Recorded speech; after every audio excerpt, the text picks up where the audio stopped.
ఈ భూమి మీదకు ఎన్నో జీవులు, దీర్ఘకాయులు, మహాకాయులు, డైనోసర్లు వంటివి వచ్చాయి, వెళ్ళాయి.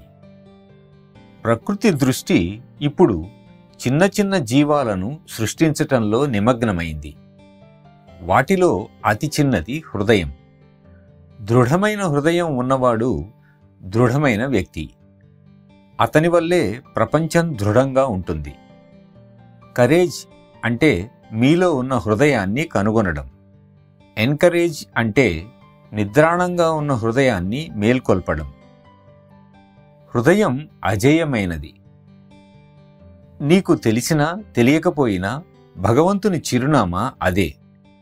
ఆయన ఎట్టి పరిస్థితుల్లోనూ తన కోటను మానవుడనే మూర్ఖుడి ద్వారా ధ్వంసం కానీయడు. కాబట్టి లోపలికి వెళ్ళండి, ఆయన్ని బయటకు చూపించండి.